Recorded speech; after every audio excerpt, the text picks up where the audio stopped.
Hey guys, Nathan again here, and we are at our property in southern Indiana that basically we call the Rustic Resort. We've got 10 log cabins here, and I'd mentioned that I was going to do a video on some value add things that you can do with a Airbnb property. Sometimes a property doesn't make sense to buy because there's not enough revenue, but if you've got some ways to add revenue in some way, it's always a good way to do that, and always, something that can kind of be a fun thing to do, just to kind of get creative and try to figure out different ways to do it. So on this property, to my left is, all the way down at the end of the road here, is another road that goes up to the left, and it goes for about 1.5 miles.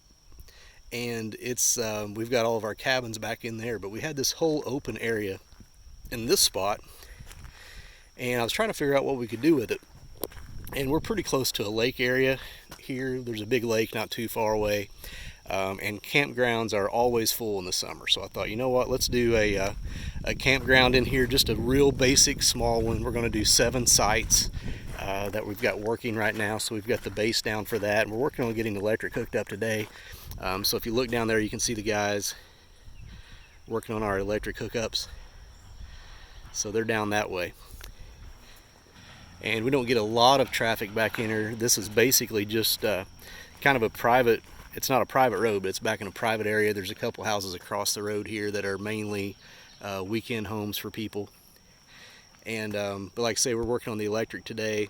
There's already a camper down here, but that's not really part of what we're doing. We may switch that out to a different one later.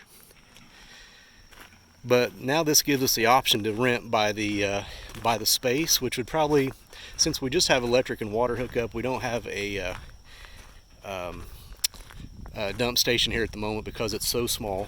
So we're going to be limited on who will want to use it, but we can probably get $40 or $45 a night out of the 7 spots in the summer. And if we do our own campers, we can probably raise that to about $119 or $129 on Airbnb, and it should work out really well.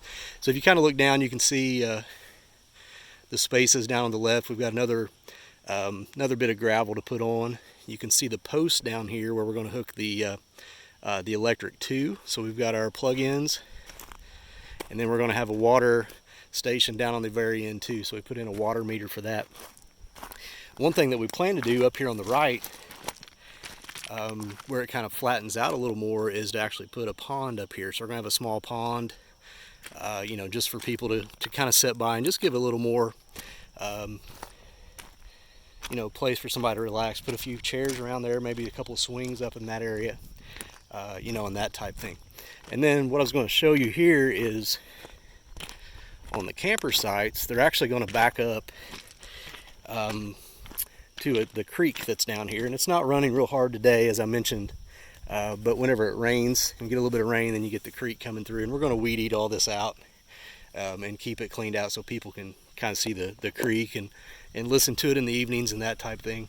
But you can see the trench here where we've got the electric coming through, so we run our lines through there, and then you can see where we're going to be, where people will back in.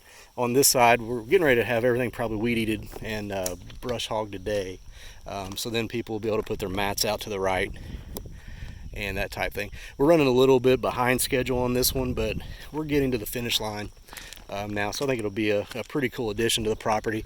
And like I said, it may not make a lot of extra income, but it's going to add value to the property overall, and help with that as well. So anyway, that's one thing that we're doing to add value to this property, to our rustic resort here in southern Indiana. And if you're thinking about buying an Airbnb, we would love to help you with that. So I do mortgages full-time, and so we would love to help with that. We do some Airbnb financing that is can be 10% down depending on your situation, and could also be 20% down. Just kind of depends on what you've got going on there. But we'd love to talk to you about that. So if you've got something in mind, give us a call. All my contact information is below the video here, and I will talk to you soon. Thanks.